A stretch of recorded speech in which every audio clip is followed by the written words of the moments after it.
Boa noite, queridos irmãos. Boa noite. Graça e paz a todos. Deus abençoe sua vida grandemente. Estamos no domingo na casa de Deus. É uma maravilha estarmos diante do Senhor, falarmos com Ele, ouvirmos a sua voz, cantarmos hinos diante do Senhor. Já tem, obrigado. E nós vamos, antes de termos a palavra de Deus, nós vamos fazer mais uma oração e nós vamos orar. Vamos agradecer a Deus pelos aniversariantes do mês de novembro, né? É um mês especial, né? O de março é mais especial, né?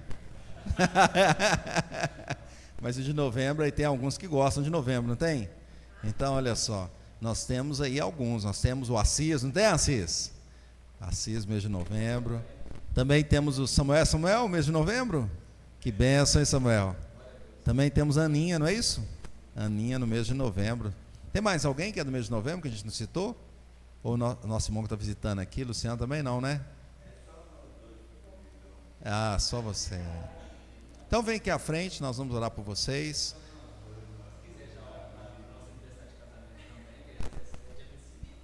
(25) aniversário de casamento. Então pode vir também, pode vir, Fernanda. Fernanda, aí vem aqui então, vem aqui à frente. Hã? Tá.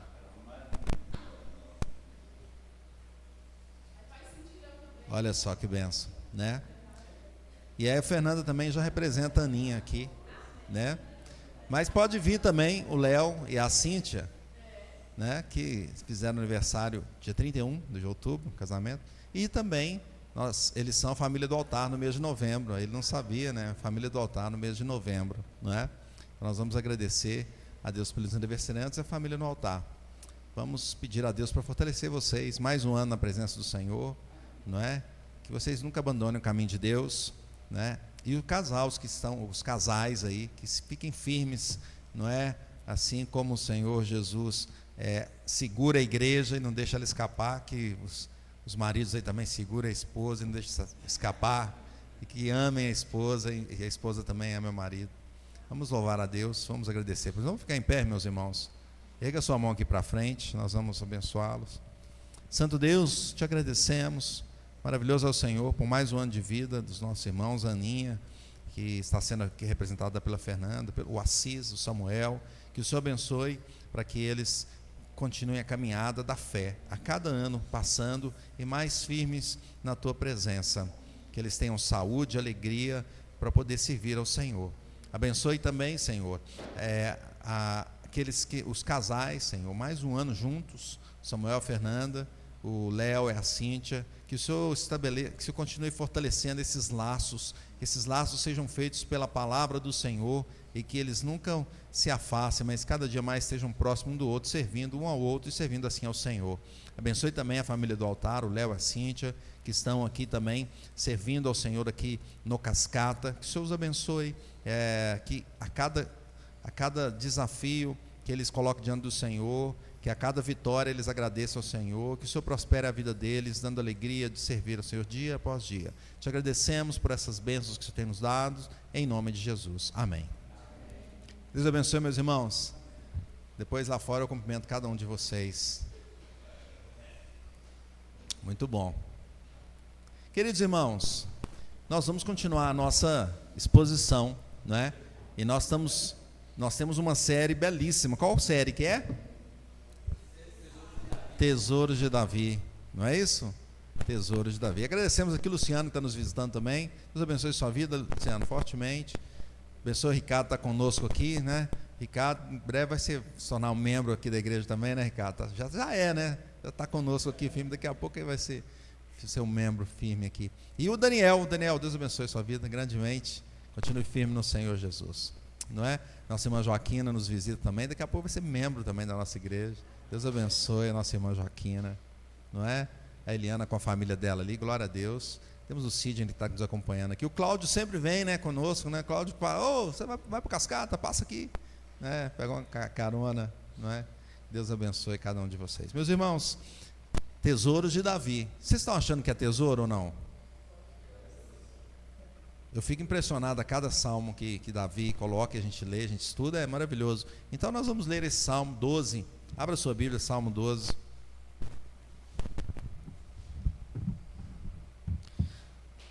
Salmo 12.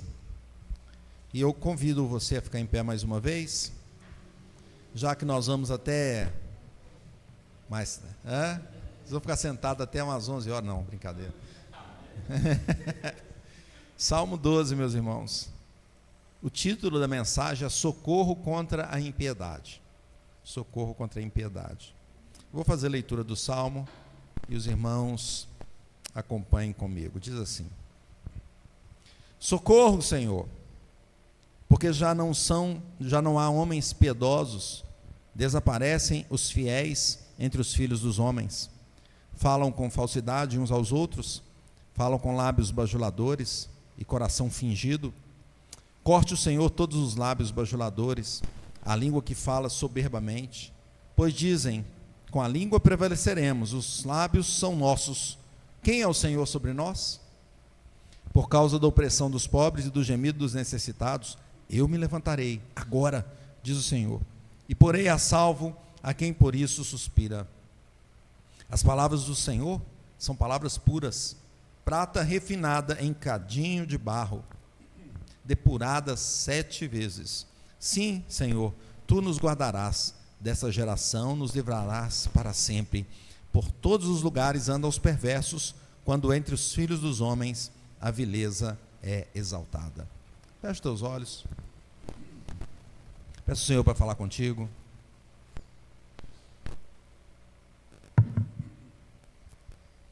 Santo Deus, tua palavra foi lida e nós pedimos a tua bênção em nome de Jesus, para que teu Espírito abençoe teu servo, para trazer essa meditação, essa exposição, e que abençoe os irmãos aqui, que o Senhor tire, Senhor, de nós toda desatenção. Às vezes nós pensamos em outras coisas enquanto a palavra é falada, às vezes nós somos ali voltados a olhar no nosso celular, ou às vezes o sono nos ataca.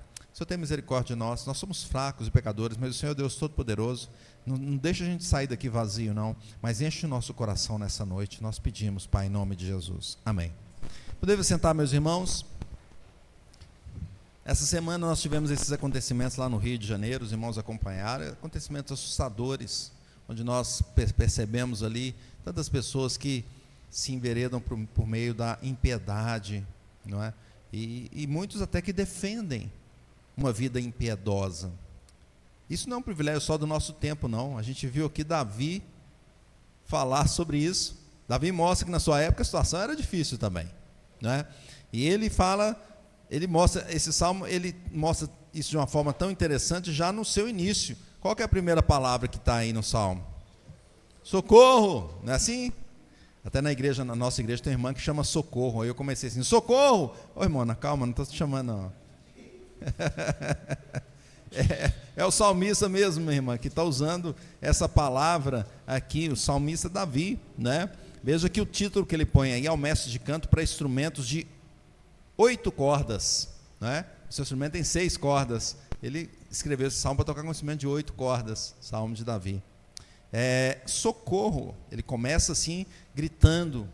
Veja que os salmos, eles são belíssimos, e nós temos salmos que mostram, e grande parte deles mostra isso, o justo e o ímpio, essa convivência dos dois, e a situação que o salmista fica vendo, às vezes, o ímpio se levantar e o justo cair, mas ele sempre recorre ao Senhor, entende que o Senhor coordena todas as coisas, não é?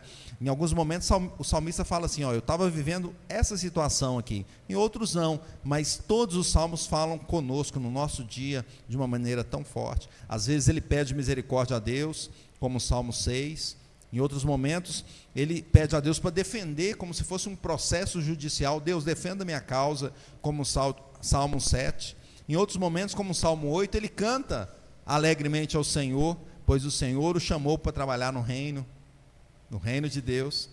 No Salmo 9, ele dá graças a Deus, o Deus que é um Deus eterno. O Salmo 11, Davi mostra que o Senhor é refúgio para o justo. E o Salmo 12, Davi pede então socorro diante da falsidade dos homens, né? E ele disse assim, eu vou ler em outras palavras: socorro, Senhor, pois os fiéis estão desaparecendo rapidamente. Os que te temem sumiram da terra. Todos mentem uns aos outros, falam com lábios bajuladores e têm um coração fingido. Ah, Deus, corte os lábios desses bajuladores, cala a língua do arrogante. Eles dizem assim: vamos mentir porque ninguém vai nos pegar. Quem que vai nos impedir de mentir? Vamos mentir, pois nós vamos levar vantagens. O Senhor responde assim: vi a violência cometida contra os indefesos, e eu ouvi o gemido dos pobres. Agora me levantarei para salvá-los, como eles tanto desejam. As promessas do Senhor são puras, puras como prata refinada no forno, purificada 7 vezes. Portanto, Senhor, sabemos que protegerás os oprimidos para sempre e os guardarás dessa geração mentirosa. Ainda que os perversos andem confiantes e a maldade seja elogiada, o Senhor os salvará. Belíssimo salmo, e Davi abre o coração diante do Senhor. É como se nós também abríssemos nosso coração diante de Deus, né? Spurgeon supõe aqui que Davi estava fugindo de Saul quando ele escreveu esse salmo, né? E muitos entendem que esse foi o momento. De qualquer forma, a proposição do salmo, meus irmãos, é que o Senhor é socorro eterno do fiel nessa geração impiedosa. O Senhor é socorro eterno do fiel nessa geração impiedosa. E como Deus socorre o fiel? Nós vamos aqui ver algumas coisas aqui. Em primeiro lugar, Deus socorre o fiel ouvindo a queixa do fiel. Leia comigo o versículo 1 e 2. Vamos ler juntos. Diz assim: socorro, Senhor, porque já não há homens piedosos, desaparecem os fiéis entre os filhos dos homens, falam com falsidade uns aos outros, falam com lábio bajuladores e coração fingido. Então veja que essa palavra socorro, né? Tem outras formas também de se falar essa palavra, SOS, né? Ou então Mayday, também em inglês eles usam Mayday ou SOS, ou socorro. É a expressão de grito, de clamor, para que haja uma ação rápida de Deus. Salva-nos, Senhor, salva-nos. Lembro aqui de Pedro, quando Pedro estava afundando nas águas. Quem tem medo de água? Ninguém? Todo mundo gosta de água, de nadar? Eu conheço algumas pessoas que têm tanto medo de água que até no chuveiro tem medo de afogar. Fica. Não é o caso aqui não, todo mundo gosta de água aqui, não é? Muito bem, então. Mas se você afundar nas águas, aí é complicado, não é? No meio do mar, alto mar, as ondas subindo e descendo, e você afunda, aí já fica mais complicado. E Pedro estava nessa situação, ele clamou: Senhor, socorro, Senhor, salva-me, Senhor, estou afundando, não é? E aqui Davi também faz peça de socorro, mas contra a falsidade, contra a mentira, como se fosse um mar de mentiras e de falsidade que o estava sugando para baixo, e ele clama ao Senhor por isso. Os lábios mentirosos realmente criam situações difíceis para os outros, não é? Ou então aqueles que são bajuladores. O que são os bajuladores? Que querem falar coisas, agradar alguém para conseguir vantagem, não é? Isso é bajulação, não é? Só para conseguir uma vantagem. No fundo, eles têm um coração fingido, né? No original aqui, esse termo está dizendo assim: um coração e um coração. Olha que interessante. Quer dizer, um coração e um coração, como se fosse diferente. Você tem um coração aqui, mas seu coração realmente é outro. Você está dizendo uma coisa, mas você está pensando outra coisa. E o Thomas Adams, ele fala assim: o homem sem um coração é uma maravilha, mas o homem com 2 corações é um monstro. Porque sem coração, ok, talvez já morreu, não é? Sem coração. Mas o que tem 2 corações, esse vai agir com falsidade para poder tirar vantagem e prejudicar os outros. Falam de amor, mas praticam ódio. Falam de paz, mas criam situações de conflito e de guerra. Fingem falar a verdade, mas estão criando mentiras. Então Davi, ele leva essa queixa diante do Senhor. Possivelmente isso aconteceu quando os sacerdotes foram mortos por Doeg com a ordem de Saul, na perseguição ali de Davi. Spurgeon comenta, ele fala assim: Davi, no meio do desgoverno geral, não recorreu a planos sediciosos, mas a petições solenes. Então a gente vê que Davi, na situação que ele estava, ele preferiu buscar a Deus, né? Ou seja, petições solenes, clamar ao Senhor da alma dele, que poderia ajudá-lo, poderia salvá-lo. E ele comenta mais: ele não se juntou com a multidão para fazer o mal, mas tomou os braços da oração para resistir os ataques contra a virtude. É interessante que nós, quando enfrentamos situações, o que você faz? Quando uma situação é muito difícil contra você, contra nós, a gente tem vontade de revidar, de fazer alguma coisa, não é? É assim, mas o mais importante é levar diante de Deus, é orar. O Davi fez aqui. Não que você não tenha que tomar atitudes, você deve tomar algumas atitudes importantes, corretas, mas o mais importante é clamar ao Senhor, pois Ele pode proteger. Quando Pedro estava naquele mar, quem poderia tirá-lo ali, salvá-lo? Ou quando de repente você está no meio de uma guerra de balas para todos os lados, de onde você poderia, quem poderia te ajudar, te salvar? Somente Deus, não é? Então Davi fala isso: os infiéis continuam aí pelo mundo, mas nós devemos orar e buscar para que a iniquidade seja abrandada, né? E o comentarista Volcombe, ele fala assim: leve em conta os nossos mercados, as nossas feiras, os nossos contratos, os nossos negócios particulares, as nossas lojas, as nossas adegas, os nossos pesos, as nossas medidas, as nossas promessas, os nossos protestos, os nossos truques sagazes, o aumento dos preços de todos os nossos artigos, e diga se o Salmo 12 não pode ser aplicado com propriedade aos nossos dias. Dias que há fingimento, que há mentira, que há maldade, que há a sutileza dos homens provocando o crente, como provocavam o salmista. Mateus 24:12 diz assim: e por se multiplicar a inigualdade, o amor se esfriará de quase todos. Não é um cenário que a gente vê hoje. A iniquidade cresce, o amor esfria, o amor esfria. Segundo lugar, como que o Senhor então socorre? Primeiro, ele ouve, ele está ouvindo, por isso que ele ora. Davi ora porque Deus está ouvindo. Em segundo lugar, aplicando o seu julgamento contra o soberbo. Deus aplica o julgamento contra o soberbo. Leia comigo o versículo 3 e 4. Corte o Senhor todos os lábios bajuladores, a língua que fala soberbamente, pois dizem: com a língua prevaleceremos, os lábios são nossos, quem é o Senhor sobre nós? Então esses versículos falam da ação de Deus contra o infiel, percebe? Ele destaca aqui a característica do infiel, que é a soberba. Um infiel é assim, ele é soberbo. O que é o soberbo? Ele acredita na força dele, ele tem orgulho do que ele conquista com o próprio poder, né? Ele pensa assim: eu dependo só de mim, de mais ninguém, não é? Foi isso que eles disseram aqui. Eles falaram assim: vamos falar o que a gente quiser, vamos mentir à vontade. Quem que é Senhor sobre nós? É o soberbo, é assim, não é? Quem vai me impedir de falar mal, de mentir ou de roubar? Ninguém. Assim pensa o soberbo, né? Os lábios trazem então palavras torpes, palavras enganadoras. Ele não reconhece o Senhor. Quem é Senhor sobre nós? Não tem. É assim que ele pensa.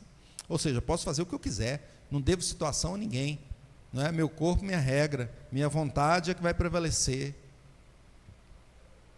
Olha uma frase aqui do John Paul Sartre, que era um filósofo que pensava assim. Ele fala assim, ó: tudo é permitido se Deus não existe. Peça. No final é isso mesmo. Se Deus não existe, tudo é permitido. Ele pensava assim e queria que a sociedade fosse nesse caminho, não é? Só que no final da vida ele morreu com problema de cabeça. Um filósofo com problema de cabeça. Esse é o pensamento da iniquidade crescendo nos corações. Na cabeça do ímpio não há ninguém a quem ele deve prestar contas, não tem ninguém acima do céu, é tudo isso aqui. Mas o salmista fala: o julgamento do Senhor vai vir. Ele fala: corte, Senhor, os lábios bajuladores. Corte o Senhor esses lábios, o Senhor cortará a língua dos bajuladores e soberbos. Naquele tempo, havia algumas penas para os criminosos, né? E os monarcas orientais praticavam contra aqueles que eram condenados por crimes de ofensa, aquele que ofendia, ou traía, ou mentia, né? Uma das condenações dele era o quê? Cortar os lábios ou arrancar as línguas, não é? Então percebe, o salmista está falando: Deus, faça isso, Senhor. O Senhor vai fazer justiça correta. Faça isso, Deus. Ou seja, realmente existe a quem se deve prestar contas. Todo homem deve prestar contas ao Senhor. Spurgeon diz que os soberbos bradam arrogantemente contra Deus. Quem é o Senhor que está acima de nós? E não ouvem a voz de Deus, mas a do maligno, que brada do lago infernal: sou eu que sou o seu Senhor. E é mais que certo que realmente seja. O que quer dizer isso, em outras palavras? Enquanto o soberbo fala: quem é Senhor sobre nós? Ele está negando que existe Deus, e quando ele diz isso, ele está dizendo exatamente: o maligno é Senhor sobre mim. Mas Deus está no trono, queridos, e Deus reina, e Deus trata de forma correta. George Home diz assim: o Senhor cortará todos os lábios lisonjeiros e a língua que fala soberbamente. Aqueles que têm prazer em enganar as pessoas, por fim serão os enganados de todos. Quando o sol da verdade, pelo brilho do seu surgimento, ao mesmo tempo revelar e consumir toda a hipocrisia. Deus age no momento certo, com certeza. Em quarto lugar, como que Deus então aqui salva, né? Como que Deus age, como que Ele socorre o fiel. Em quarto ou terceiro? Terceiro, né? Vocês estão acordados, eu fiz para testar vocês, né? Terceiro lugar, declarando a salvação do necessitado. Então leia comigo o versículo 5. Diz assim: por causa da opressão dos pobres e do gemido dos necessitados, eu me levantarei agora, diz o Senhor, e porei a salvo a quem por isso suspira. Então o ímpio não será vitorioso. O salmista mostra que o Senhor ouvirá o gemido dos necessitados. O Senhor se levantará. E nesse momento que o texto mostra então a salvação, ele fala: agora salvará o que o suspira. Os pobres, oprimidos, não têm como se defender diante dos impiedosos, poderosos, mas o Senhor defende a causa dos necessitados. De pronto o Senhor se levantará. É interessante ele colocar essa: de pronto, agora, né? Já não haverá mais saída para o ímpio então. Assim como ele fez de uma vez chegar fogo, por exemplo, em Sodoma e Gomorra, foi de uma vez. Não é? Eu fiquei observando, não sei se os irmãos observaram, o céu ficou aí nesses dias aí cheio de nuvem, carregado, mas não chovia, não é? Mas estava avisando: vai chover, mas não choveu. Aí choveu, né? Choveu na hora que nós chegamos na casa do Cláudio, né? Ele molhou todo para ir para o carro, né, Cláudio? Em Sodoma e Gomorra não foi assim, não foi chuva não, foi fogo mesmo, e caiu do céu, de repente, na hora que o Senhor quis, agora, e destruiu toda a cidade. Assim ele fez cair então todo esse fogo para destruir os homens. Nós lemos aqui em Provérbios 22, versículo 22 e 23 o seguinte: não roubes ao pobre, porque é pobre, nem oprimas em juízo ao aflito, porque o Senhor defenderá a causa deles e tirará a vida aos que os despojam. Deus vê todas as coisas e o Senhor faz justiça na hora certa. Deus ainda traz o seu julgamento. Isso não aconteceu só na época do salmista ou só na época de Ló. Não, o Senhor conduz todas as coisas. Os males que acontecem sobre a terra, muitas vezes a gente pensa: o ímpio está vencendo, mas não, o julgamento do Senhor acontece no momento certo. Ele ainda traz o seu juízo e depois vai fazer isso no final, o juízo final dele, acabando com todo o mal sobre a face da terra. Vai chegar um dia onde Deus vai falar assim: agora chegou o ponto final. É como eu gosto de brincar, de falar com os irmãos. Quando eu jogava bola, tinha um que era o dono da bola, né? E aí o pessoal estava lá: Samuel, você que gosta de futebol, né? Estava jogando, aí o dono da bola fala: não está legal esse negócio não, me deixaram de fora aqui. Vai lá e pega a bola e fala: acabou a brincadeira. Não é? Acabou o jogo. Vai chegar o momento que Deus vai falar assim com a gente: acabou a brincadeira. Eu dei a terra para vocês administrarem, vocês fizeram tudo errado, e agora chegou o momento final, o Senhor vai fazer isso, e o Senhor fará. Aqueles que estarão no Senhor já esperam esse momento, vão agradecer, Deus, ainda bem que você pegou a bola. Mas os que estão longe do Senhor e serão julgados eternamente ali, eles vão sofrer eternamente, vão falar, que pena que eu não reconheci que Deus era o dono da bola, que era o dono do universo, dono de todas as coisas, dono da minha vida. O Senhor faz assim, o Senhor, Ele corrige e Ele usa todas as coisas para exercer o seu plano eterno. Spurgeon fala, a necessidade do homem é a oportunidade de Deus. Jesus virá nos libertar quando os necessitados gemerem, como se toda a esperança tivesse acabado para sempre. Jesus vai voltar. Senhor, coloca então a tua mão sobre nós, nos abençoe, leva-nos, guia-nos, Pai, nós precisamos do Senhor até esse último dia. Quarto lugar, agora sim, quarto, não é? Então, quarto lugar, como que o Senhor então socorre? Em quarto lugar, irmãos, despertando os louvores do fiel, ainda na aflição, ainda no meio da aflição, os fiéis já começam a adorar a Deus. Então leia comigo o versículo 6 até o versículo 8. As palavras do Senhor são palavras puras, prata refinada em cadinho de barro, depurada 7 vezes. Sim, Senhor, tu nos guardarás desta geração, nos livrarás para sempre.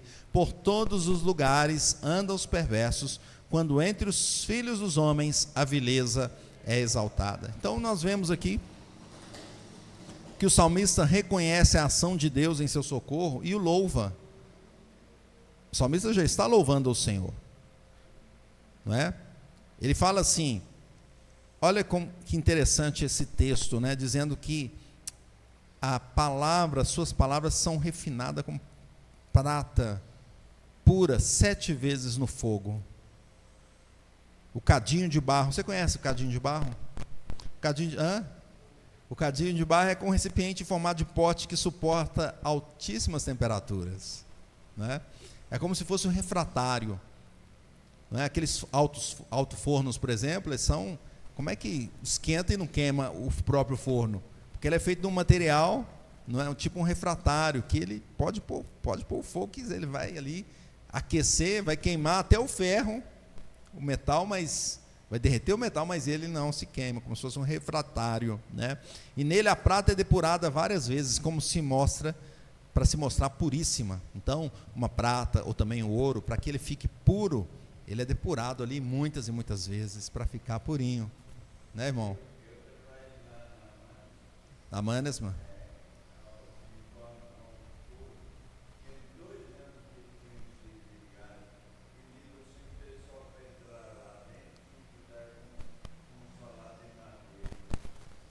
Mesmo depois de 2 anos, ainda era perigoso lá, o calor lá. 2 anos desligado.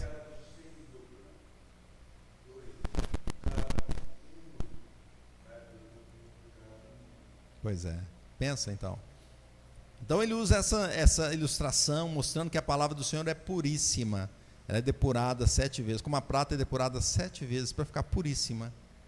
Assim a palavra do Senhor puríssima. A promessa de Deus, ela se cumpre.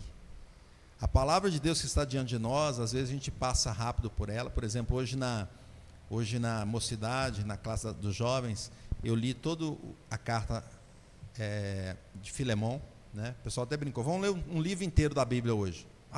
Filemão, tem um capítulo. Nós lemos então, e pensando ali no detalhe daquela carta, como ela é profunda, como a palavra de Deus muda a gente, como que Paulo manda uma carta assim para Filemão, fala, recebe Onésimo de volta, como se fosse eu mesmo, meu próprio coração, como se fossem minhas entranhas, né? Então a palavra do Senhor é riquíssima, ela é verdade, ela é a promessa, ela se cumpre, meus irmãos. As palavras dos homens não são assim, e dos ímpios principalmente, que são uma palavra de soberba, Mas a palavra de Deus, ela é maravilhosa, a promessa, e o Senhor promete, olha, eu vou fazer e eu vou fazer. O Senhor falou assim, eu vou mandar meu filho, prometeu lá atrás ainda a Eva, prometeu a Adão, eu vou enviar um que vai pisar na cabeça da serpente. E eles ficaram esperando, né? Será que Eva esperava que fosse na geração dela ainda, né? Será que vai ser um filho meu? Ele falou, vai ser um filho, uma semente da mulher. Isso aconteceu muitos anos depois, mas aconteceu no momento certo. Milhares de anos depois, no momento certo, conforme a vontade de Deus, mas aconteceu. Então pode parecer, queridos irmãos, a gente pode olhar para esse mundo e pensar, está tudo perdido, não tem solução esse mundo não, mas está tudo acontecendo e sendo cumprido conforme o Senhor quer, conforme a vontade de Deus. Pedro diz assim, 2 de Pedro 1:21, porque nunca jamais qualquer profecia foi dada por vontade humana, entretanto, homens santos falaram da parte de Deus, movidos pelo Espírito Santo. É a palavra de Deus que está diante de nós, a palavra verdadeira do Senhor. Então, por isso que ele já começa a louvar a Deus, mesmo ainda, ele não saiu da situação, saiu? Não. A gente pode ver o versículo 8, olha o versículo 8, ele fala assim, por todos os lugares andam os perversos. Ele ainda está no meio do fogo cruzado, né? Se a gente quiser usar a ilustração do rio lá, ainda estava no meio das balas, para lá e para cá, né? Por todos os lugares está chovendo bala, anda perverso e tal. Quando entre os filhos dos homens a vileza é exaltada, ou seja, a situação é ruim e os outros aprovam a situação ruim ainda, mas ele louva ao Senhor, porque sabe que o Senhor vai atendê-lo e vai salvá-lo. Louvado seja Deus. Lembra que Paulo também cantou na prisão. Paulo estava no meio da prisão e cantou louvores ao Senhor. Ainda temos vilezas nesse mundo, maldades sendo exaltadas nos nossos dias, sim. Nós temos o certo sendo chamado de errado, o errado sendo chamado de certo, sim. Mas o crente faz o quê? Louva a Deus. Louva ao Senhor, porque sabe que o Senhor está conduzindo tudo para o fechamento final, para a glória de Deus. E essa situação de vileza vai ser completamente extirpada em nome de Jesus. Concluindo, meus irmãos, o Senhor socorre os fiéis no mundo ímpio, recebendo a sua queixa, aplicando o seu julgamento, dando a sua palavra de salvação e despertando os louvores dos lábios dos crentes. Então, como viveremos? Como aplicaremos isso à nossa vida? Em primeiro lugar, queridos, viveremos levando as nossas súplicas diante de Deus. Às vezes a gente quer reclamar quando acontece alguma coisa, normal. Nós que somos caídos, acontece alguma coisa ruim, qual que é a primeira reação? Reclamar, né? Desde criança é assim, não é? A criança nasceu, não é? Nasceu, já teve uma dorzinha no pulmão, porque nunca usou o pulmão, aí começa a ter uma dorzinha no pulmão, o que ela faz? Reclama, começa a chorar, não é? Quem chora bem aí? Deixa eu ver. Tem uns aí que gostam de chorar. Aí começa a chorar, começa a reclamar, né? Hoje é assim também, nós não choramos igualzinho a criança, mas nós choramos igual um crianção. Igual um crianção, não é? Não é? Saímos reclamando, Deus não fez isso para mim, Ao invés disso, vamos levar os pedidos diante do Senhor, dobrar os nossos joelhos, pois Deus sabe. Olha que interessante, se Deus sabe todas as coisas, e Ele conduz toda a história, Deus não está vendo o que está acontecendo conosco? O que vocês acham? Claro que está. Isso muda a nossa forma de orar. Quando a gente fala assim, nossa, está acontecendo isso, mas Deus está deixando acontecer, ou quem sabe Deus mandou que isso acontecesse, aí a gente muda a forma de orar, porque Paulo diz assim, que todas as coisas cooperam para o bem daqueles que amam a Deus. Então, falando, nesse caminho aqui, então Deus está me ensinando alguma coisa, ou está me preparando para outras coisas maiores, para a glória dele, não para a minha glória. Só o Senhor pode mudar a nossa história verdadeiramente, não é? Essa semana eu estava numa palestra e uma pessoa não é crente, tal, mas ele falando assim, olha, a gente tem controle de quase nada na nossa vida. Eu achei interessante, né? Ele tem essa visão, uma pessoa que não é crente, falou, olha, você tem que fazer aquilo que está sob o seu controle, o que está fora você não tem como fazer, cuida do que está no seu controle, não é? E a gente pensando assim, na verdade, eu sei lá, talvez 90% das coisas ou mais estão fora do nosso controle, não é? Eu vou para a igreja, choveu, mas eu não quero que chova, está na hora de eu ir para a igreja, mas vai chover. Aí você fala, mas eu posso comprar um guarda-chuva, né? Eu sou um cara prevenido, então quem está de guarda-chuva, aí você vai de guarda-chuva, o guarda-chuva ele quebra, está estragado. E aí? Não sabemos, né? Estamos indo para o nosso trabalho, de repente começa um tiroteio, como vimos lá no Rio. Alguém fecha, mas eu estou numa avenida rápida. Alguém fechou a avenida. Não adianta ser rápida. Vamos orar, suplicar diante do Senhor. Olha que texto bonito esse de Paulo, a Filipenses 4:6. Porque normalmente a gente fica ansioso, reclama, fica ansioso. Aí Paulo fala assim, não andeis ansiosos de coisa alguma, em tudo, porém, sejam conhecidas diante de Deus as vossas petições, pela oração, pela súplica, com ações de graças. Então, no meio da súplica, da petição, ainda com ações de graças, porque sabemos que o Senhor é que está conduzindo a nossa vida. Segundo lugar, como viveremos, queridos irmãos?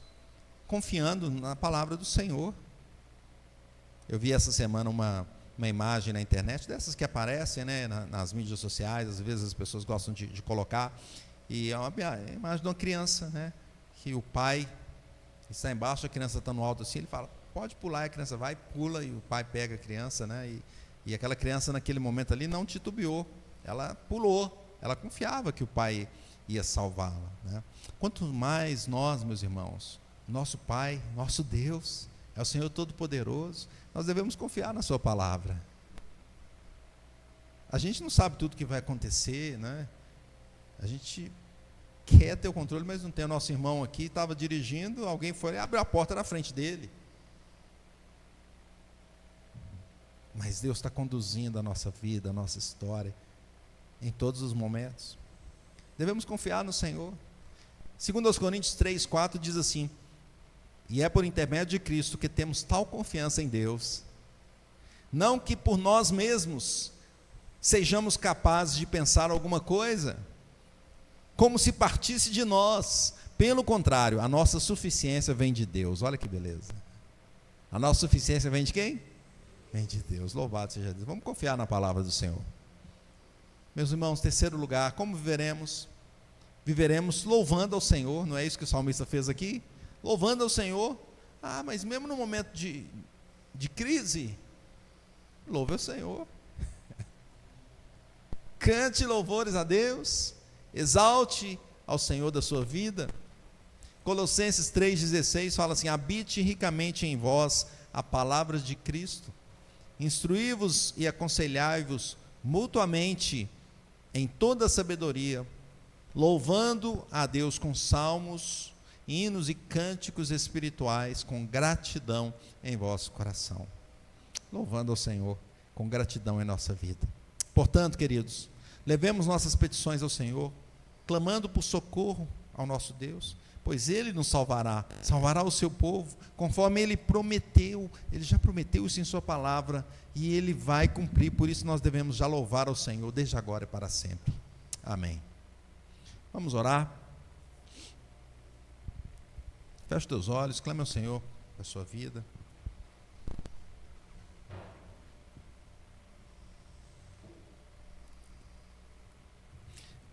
Ó Deus, o salmista coloca esse salmo tão importante, na situação de crise que ele vivia, e quantas vezes nós estamos também em situações assim, o que é normal neste mundo, um mundo caído, e parece que acontecem mais coisas ruins do que coisas boas.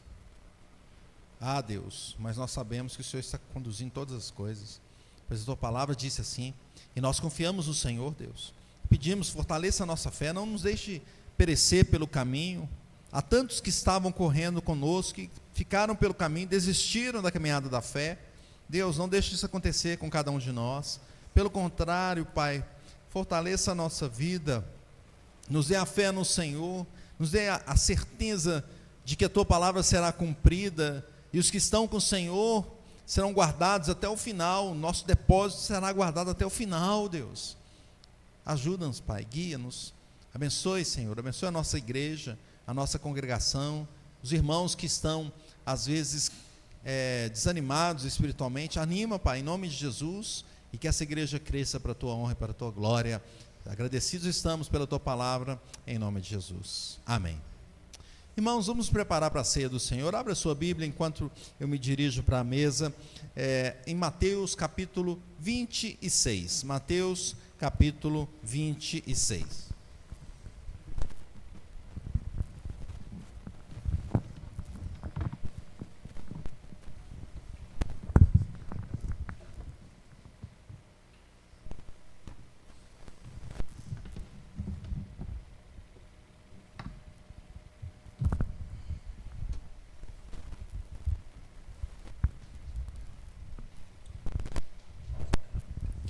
Muito bem, irmãos. Mateus capítulo 26.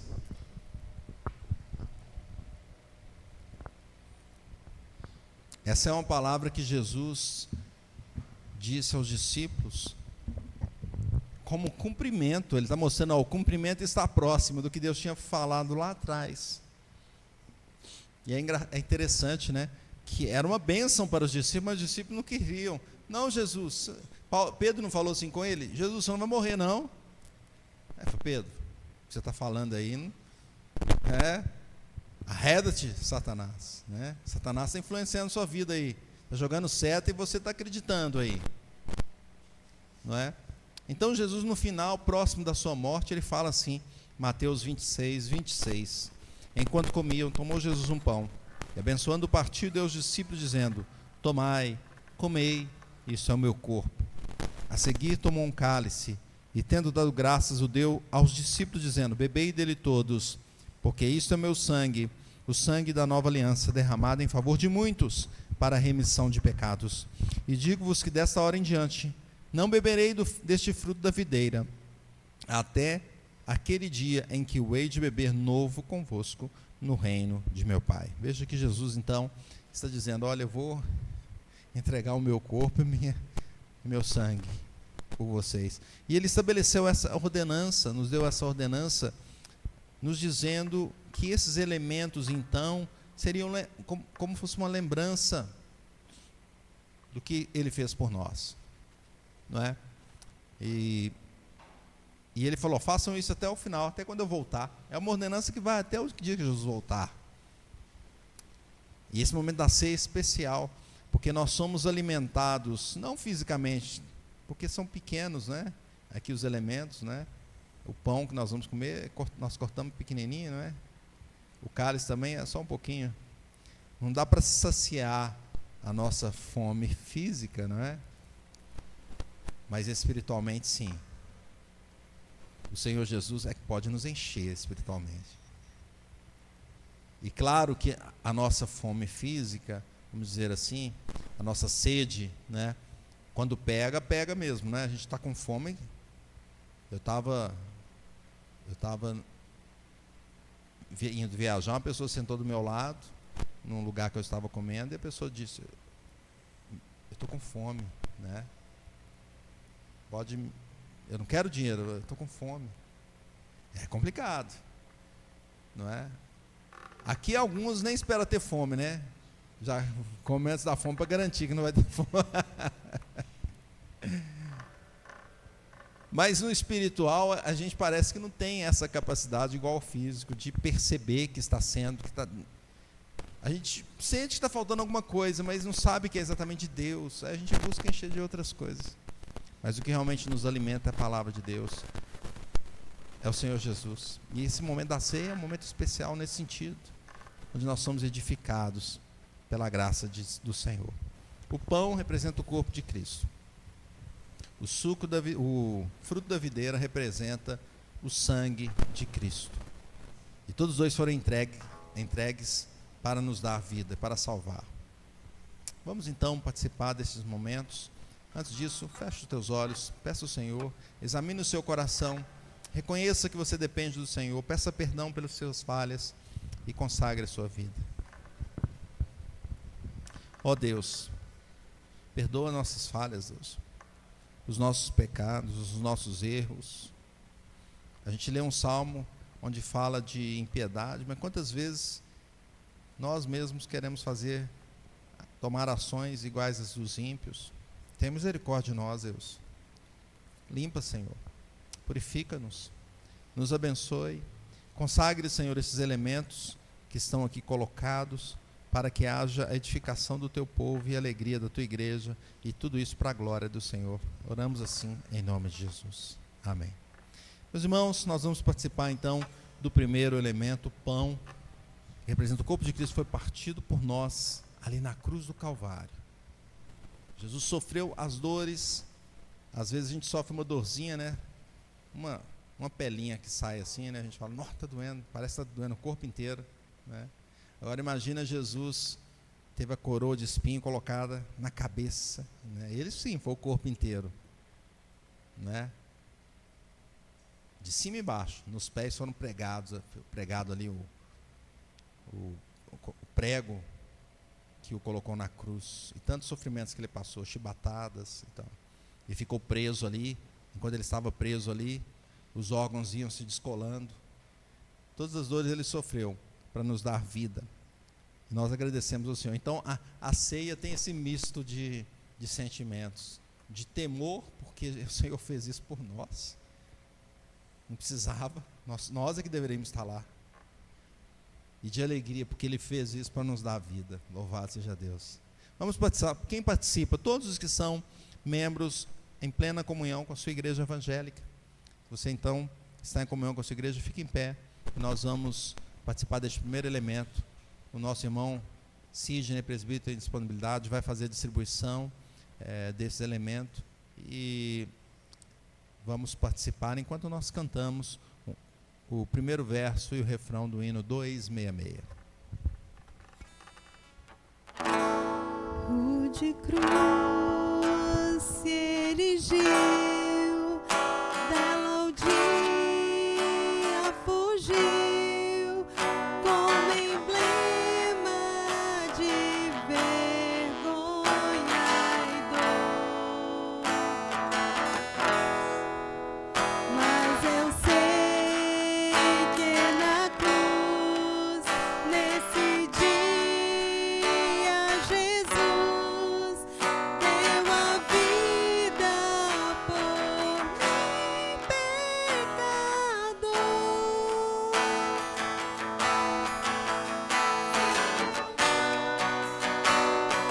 Mensagem da cruz, seu triunfo, meu gozo será, pois um dia lugar de uma cruz, a coroa Jesus me dará. Esse é o meu corpo que é dado por vós. Fazei isso em memória de mim. Vamos participar do primeiro elemento.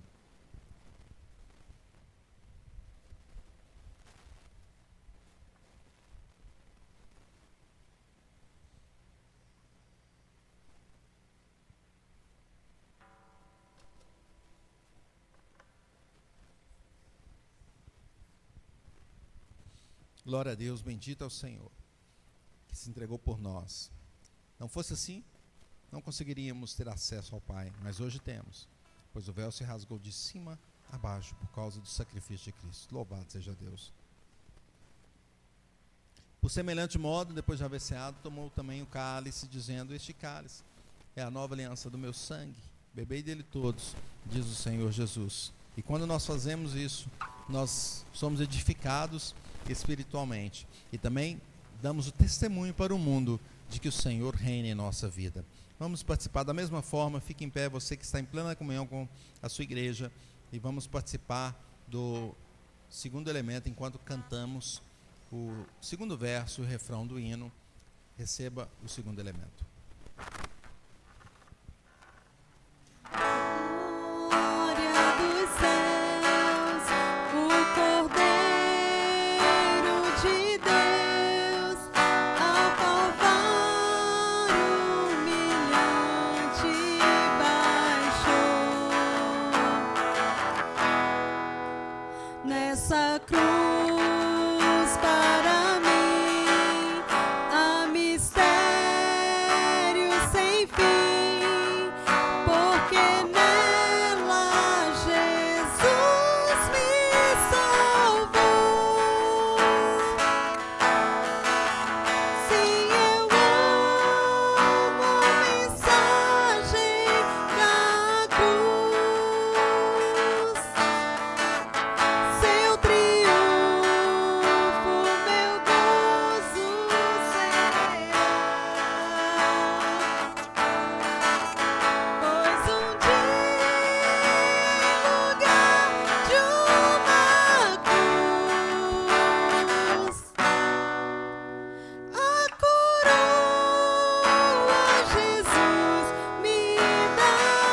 seja Deus. Vamos participar da mesma forma do segundo elemento, meus irmãos.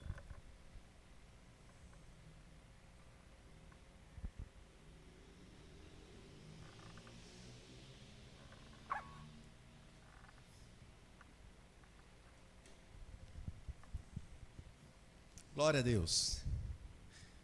Esse texto também, ele nos traz esse versículo 30, que fala, então, que eles cantaram um hino, partiram para o Monte das Oliveiras, não é? E tendo cantado o hino, partiram para o Monte das Oliveiras. Vamos cantar, então, o verso final e o refrão, mais uma vez, desse hino, agradecendo a Deus, porque realmente Ele transformou o nosso coração. Nessa cruz padeceu, desprezado morreu, meu Jesus, para dar-me perdão. Eu me alegro na cruz, dela vem graça e luz para minha santificação. Sim, eu amo a mensagem da cruz, seu triunfo, meu gozo será, pois um dia em lugar de uma cruz, a coroa Jesus me dará.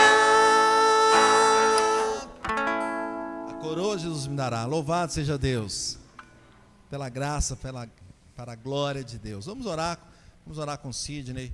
Ele vai fazer essa oração final. Depois eu vou impetrar a bênção apostólica.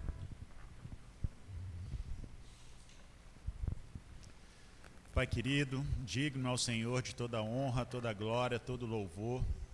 Te agradecemos, Pai, por esse momento que estamos na Tua casa, louvando, adorando o Teu santo nome, ouvindo da Tua palavra, Pai, quando o Senhor fala aos nossos corações, que a cada dia que passa nós possamos estar buscando isso, para que possamos estar crescendo em santidade diante do Senhor, diante desse mundo tão mau, Pai.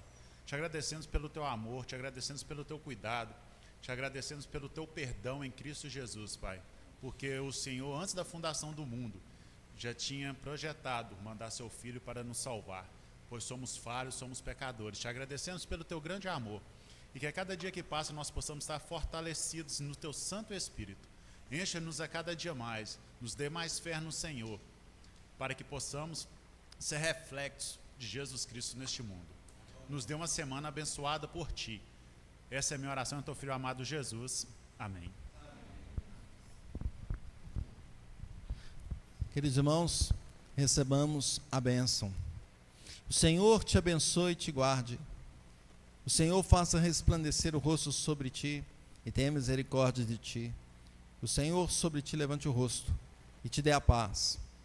E a graça de nosso Senhor e Salvador Jesus Cristo, e o amor de Deus o Pai, e a comunhão e a consolação do Espírito Santo, sejam com todos nós e com todo o povo de Deus, espalhados sobre a face da terra, desde agora e para sempre. Amém. Amém. Glória a Deus. Deus abençoe. Abençoe sua vida, te dê uma boa semana. Você que nos acompanhou pela internet, que Deus abençoe. Venha participar ao vivo, presencialmente, para a honra e glória do Senhor. Amém.